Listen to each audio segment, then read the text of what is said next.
Today we are making brownies.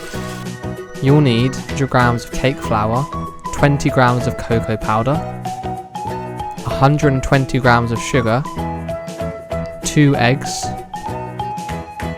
90 grams of butter and 100 grams of dark chocolate. First, we want to melt the butter and chocolate. Next, crack 2 eggs in a bowl and mix in the sugar.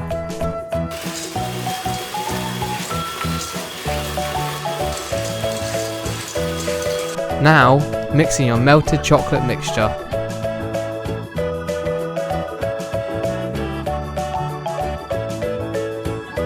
Finally, add in your cake flour and cocoa powder and mix everything together.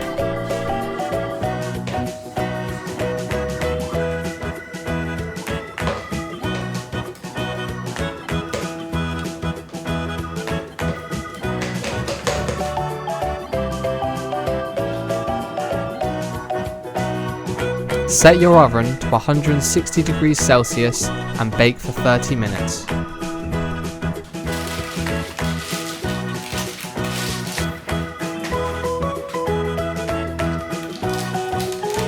Now cut yourself a big piece and enjoy your treat.